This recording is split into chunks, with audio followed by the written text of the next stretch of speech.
حي على الفلاح.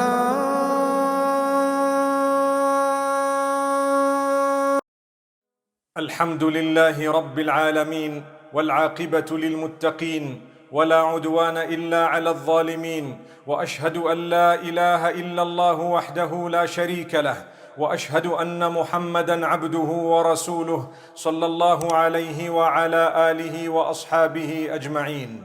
My beloved brothers and sisters, we as believers do realize that Allah Almighty is in absolute control of every aspect of existence.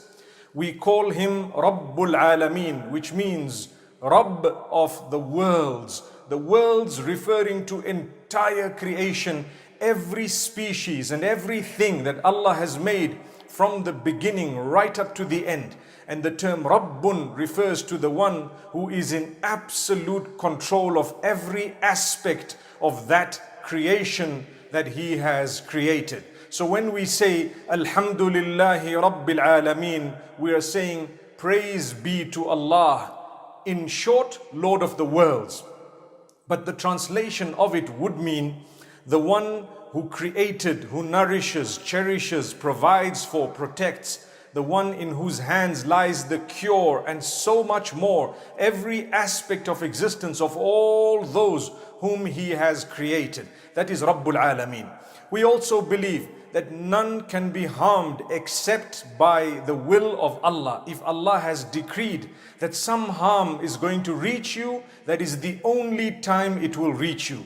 And if Allah has decreed that it will never reach you, it will not reach you. The same applies to anything, even sustenance.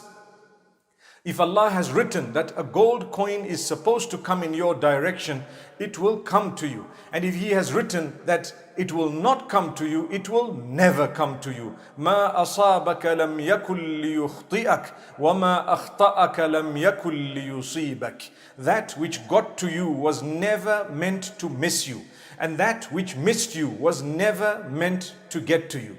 Even if it was a very close miss, it was always going to miss by the will of Allah. So, if we look at another hadith, the Prophet ﷺ says, وَاعْلَمْ أَنَّ الْأُمَّةَ لَوْ اجْتَمَعَتْ عَلَىٰ أَنْ يَضُرُّوكَ بِشَيْءٍ لَمْ يَضُرُّوكَ إِلَّا بِمَا قَدْ كَتَبَهُ اللَّهُ عَلَيْكَ. We've studied this hadith many times. It means, and you should know, this is part of the hadith and it's the end of the hadith. You should know that if the entire nation, meaning if everyone gathers in order to harm you in some way, they will never be able to harm you unless Allah has written that harm against you. This is the belief in predestiny. But my brothers and sisters, that does not negate the free will to a certain extent that the Almighty has given us. In fact, He is going to ask us about how we used the will that He gave us. The capacity that He gave us, He is going to ask us on the Day of Judgment questions rotating around that one thing. How did you use the choices I gave you? The ability that I gave you, how have you used that? Allah subhanahu wa ta'ala will ask us about that. We are answerable for that. If Allah did not give you and I a choice, it would be unjust for Him to ask us when He has forced us to do something. So there is no element of force in that which we are held accountable for. When there is a path, if I were to walk on it, I am answerable. Subhanallah. When there is something to be done and I don't do it, I'm responsible. When there is something not to be done and I do it, I'm responsible. Because Allah gave me the capacity, but where Allah took that capacity away, He will not ask me. For example, suddenly the earth opens and it swallows so many people. Allah is not going to ask me, why did it open? It had nothing to do with me. Even if I died as a result of that, may Allah protect us all. So, what am I trying to say here? My brothers and sisters, we know that we are struggling with the coronavirus at the moment. We know that there are so many other challenges that people are facing. People have lost their jobs. They are facing uncertainty. They are facing hardship. They are facing difficulty. People are facing so much in terms of crisis. We know that. So, during these times, there are some people, while trying to reassure others, they make a little mistake. And sometimes that mistake is a big one. What is the mistake? It is when the truth is mixed with falsehood and it is presented to people in order to promote complacency, then we call it religious blackmail. That means the first part of what is being said is accurate. We believe it. We have never doubted it. It is part of our conviction. It is what makes us believers. But the second part that was added to it as a conclusion was wrong. It was actually something that is tantamount to disbelief at times, depending on what it is. So here goes. An example of it is when someone tells you that Allah is in control. Yes, we believe that.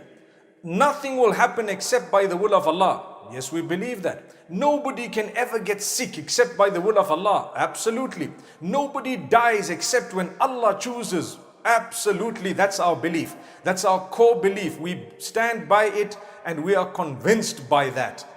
Then they add to that, well, don't worry, you don't need to take any precautions about anything because there is no such thing as getting sick or getting ill, and there is no such thing as this and that. And sometimes they go as far as saying, sustenance is from Allah alone. Your earning is only from Allah. So sleep and don't get off your bed. Stay there, and if money or sustenance is written for you, it will drop through the ceiling or it will come into your bed.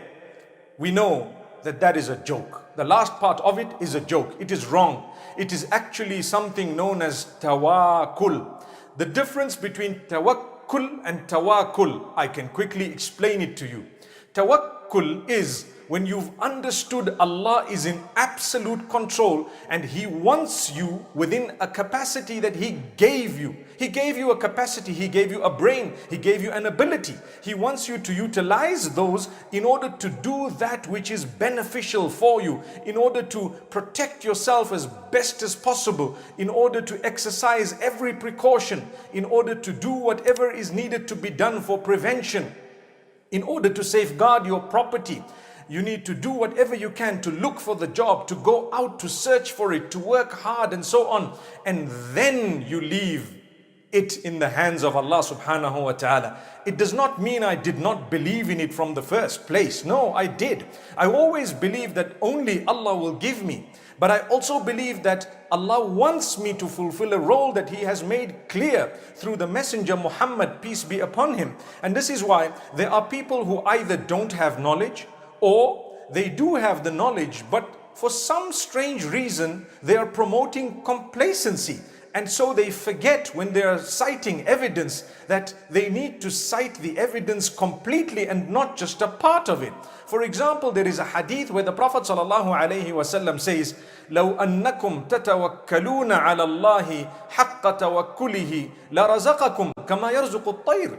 If you are to lay your trust in a proper way upon Allah, then He will feed you, meaning sustenance, meaning wealth and food and so on, in the same way that He feeds the bird.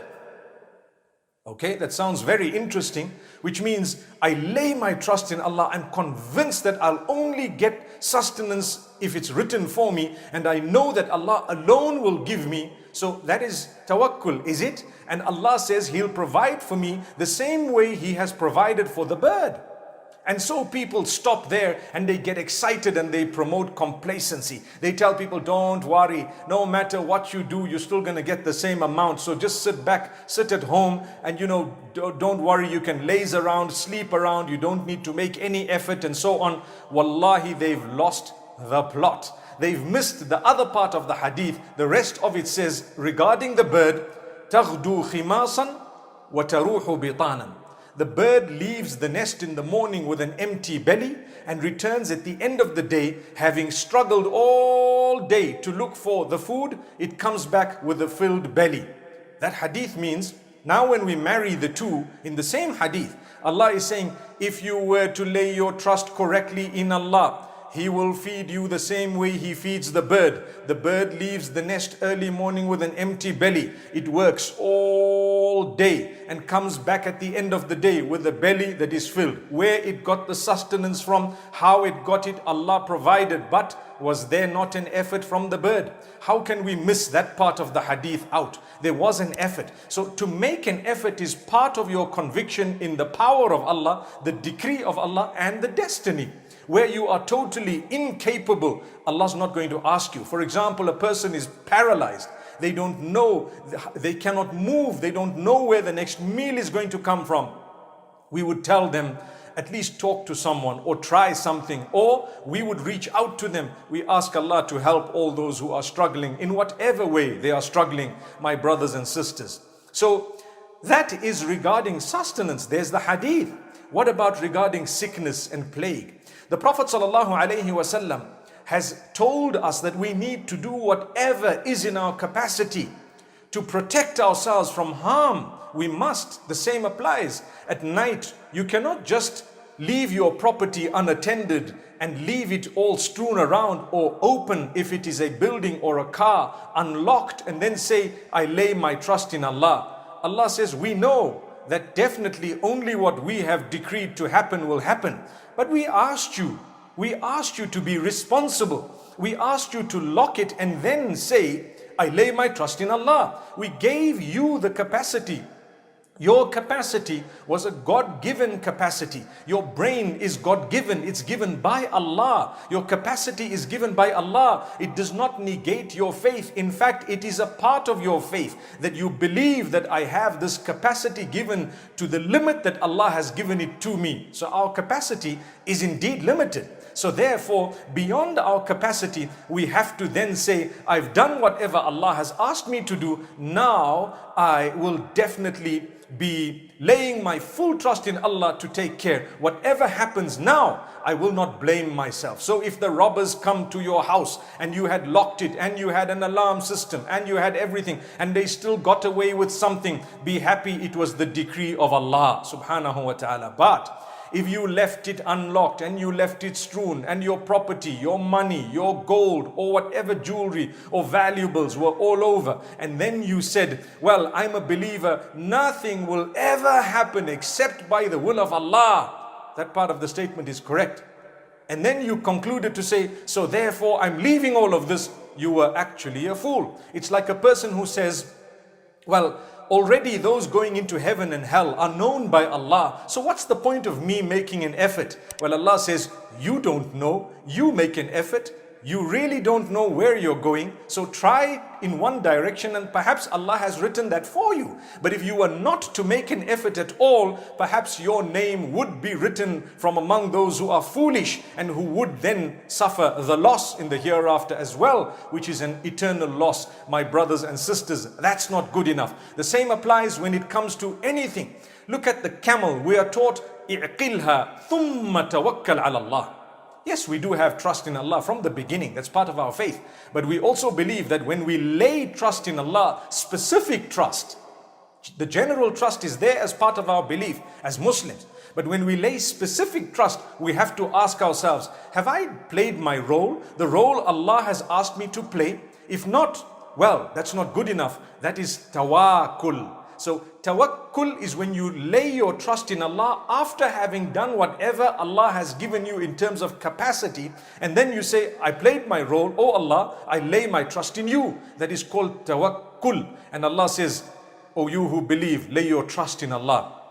If you are true believers, you lay your trust in Allah after having taken all the precautions or having played your role basically. So as for those who don't tie the camel, subhanallah, like I said, we are taught, i'qilha thumma tawakkal ala Allah.